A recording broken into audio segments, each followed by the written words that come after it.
வெண்டைக்காயை இந்த மாதிரி நீங்கள் செஞ்சு சாப்பிட்டுருக்கீங்களா? என்ன டிஃப்ரெண்ட்டு? அதில் சின்ன சின்ன டிப்ஸ் எல்லாம் நான் சொல்லுவேன். பார்க்க எவ்வளோ கலர்ஃபுல்லாக இருக்குது பார்த்தீங்களா? சிம்பிளாக இருந்தாலும் டேஸ்ட்டு சூப்பராக இருக்கும். குழையாம, வெண்டைக்காய் உடையாம அது எப்படி பண்ணலாம் அப்படின்னு சொல்லிட்டு நான் இதில் டிப்ஸு சொல்லுவேன். ஸ்கிப் பண்ணாமல் கடைசி வரைக்கும் பார்த்தீங்கன்னா, இது உங்களுக்கு எல்லா விதத்துலேயும் வச்சு சாப்பிட்றதுக்கு சூப்பராக இருக்கும். வாங்க வீடியோக்குள்ளே போகலாம். Hello friends, welcome to Subhashree Jamuna channel. இன்றைக்கி நம்ம ஃப்ரெஷ்ஷான வெண்டைக்காய் பாருங்கள், ரொம்ப சூப்பராக இருக்குது. நான் வந்து தண்ணியில் அலசிட்டு அதுக்கப்புறம் 2 பக்கம் இருக்கிற காம்பை கட் பண்ணி எடுத்துட்டேன். ரொம்ப பொடிசாக இல்லாமல் பாருங்கள், மீடியம் சைஸில் நான் வெண்டைக்காயை கட் பண்ணிவிட்டு லைட்டாக ஒரு கீரல் வெண்டைக்காய்க்கு ஆப்ரேஷன் பண்ணியாச்சு.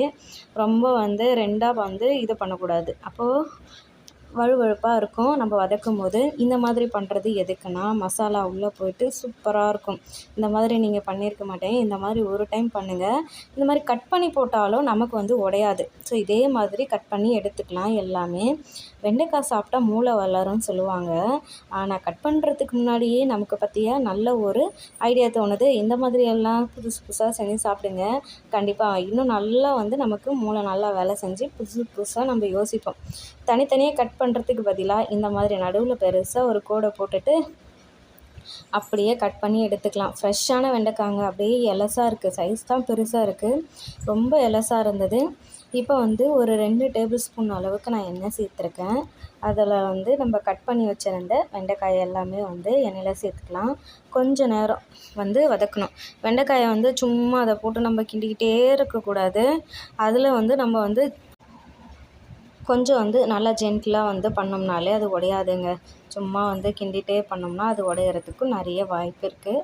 பொறுமையாக நீங்கள் பண்ணிட்டீங்கன்னா சூப்பராக வந்து நல்லா வதங்கிடுச்சு பாருங்கள். இப்போ அந்த வழுவழுப்பும் போயிடுச்சு. எடுத்து வச்சுட்டு அதே பேனில் தான் நான் வாஷ் பண்ணல, அதே இதுவில் வந்து இன்னும் ஒரு 2 டேபிள் ஸ்பூன் வந்து எண்ணெய் சேர்த்துட்டு கடுகு நல்லா பொரிஞ்சதுக்கப்புறமா வெங்காயம் நல்லா வந்து பொடிசாக கட் பண்ணி சேர்த்துக்கோங்க. சின்ன வெங்காயம் இருந்தால் ரொம்ப நல்லாயிருக்கும். சின்ன வெங்காயம் இருந்தால் சேர்த்துக்கோங்க. அது கூட வந்து பூண்டு நல்லா வந்து ஒரு 10 பல்லு பூண்டு நான் சேர்த்துருக்கேன். கறிவேப்பிலையும் நல்லா கொழுந்தாக இருக்கும் இல்லையா, அந்த கறிவேப்பிலை சேர்த்துக்கோங்க. இருந்தால் நல்லா வாசனையாக இருக்கும் நம்ம அப்படியே எடுத்து சாப்பிடும்போது. இது வந்து நம்ம வெண்டைக்காய் வதங்கினதுனால அந்த கலரை வந்து அந்த பாத்திரம் அப்படி இருக்குது. அது வந்து கருகல.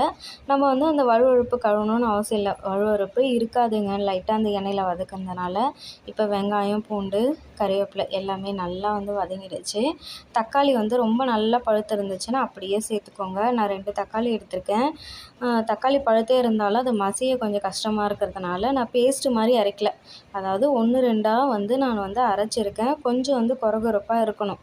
அப்போ பேஸ்ட் மாதிரி அரைச்சா நல்லா இருக்காது. அதனால் வந்து 1, 2ஆக கொரகொரப்பாக அரைச்சி நம்ம இந்த தக்காளி வந்து சேர்த்துக்கிட்டு அதுக்கு வந்து கொஞ்சமாக கல்லுப்பு. அப்போ தான் இருக்கிறதெல்லாம் இன்னும் கொஞ்சம் நல்லா மசிஞ்சு வரும், சீக்கிரமாக வேலை முடியும். வீட்டில் அரைச்ச குழம்பு மிளகாத்தூள் ஒரு 2 டேபிள் ஸ்பூன் சேர்த்துக்கோங்க. சேர்த்துட்டு நல்லா மிக்ஸ் பண்ணிவிட்டு மூடி வச்சுருங்க. அந்த பச்சை வாசனை நல்லா போனதுக்கப்புறமா நம்ம வந்து வெண்டைக்காய் சேர்த்துக்கலாம். வெண்டைக்காயும் உடையாதுங்க. இந்த மாதிரி நீங்கள் செஞ்சு பாருங்கள். வெண்டைக்காயும் உடையாது, வழுவழுப்பு இருக்காது. மசாலா எல்லாமே உள்ளே போய்ட்டு சூப்பராக இருக்கும். இதை வந்து நம்ம இதிலே வந்து தேங்காய் பாலெல்லாம் அரைச்சி ஊற்றி நம்ம வச்சோம்னா நல்லா கிரேவி ஆகிட்டு சப்பாத்திக்கு நல்லாயிருக்கும்.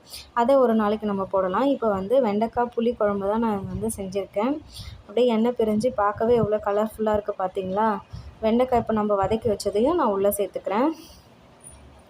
பாருங்கள், எதுவுமே வந்து உடையில. வெண்டைக்காய் வந்து நான் வதக்கினதும் இப்பயுமே வந்து நம்ம பொறுமையாக தான் அதை வதக்கணும். வதக்கிட்டு அதுக்கப்புறம் தேவையான அளவு தண்ணி சேர்த்துட்டு சும்மா அப்படியே நல்லா வந்து பண்ணிவிட்டு அவ்வளோதான், நம்ம வந்து மூடி வச்சிடணும். அது பாட்டுக்கு வந்து ஒரு கொதியிலே வந்து வெண்டைக்காய் வந்துருங்க. ஏன்னா ஏற்கனவே ஆல்ரெடி நம்ம எண்ணெயில் வந்து வதக்கியிருக்கோம். இப்போ நிறைய நேரம் வந்து இதை வந்து வேக வைக்கணும் அப்படின்றது கிடையாது. சீக்கிரமாக அது வந்து வேலை முடிச்சிடும்.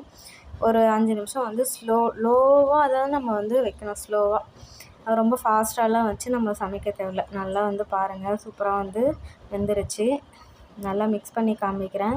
எதையுமே வந்து உடையில, எல்லாமே முழுசாகவே இருக்குது பாருங்கள் வெண்டைக்காய். அந்த உள்ளே இருக்கிற விதை கூட வெளியே வரல. நம்ம கட் பண்ணது அப்படியே தான் இருக்குது. அதே சமயம் அந்த மசாலா எல்லாமே உள்ளே போயிருக்கும்.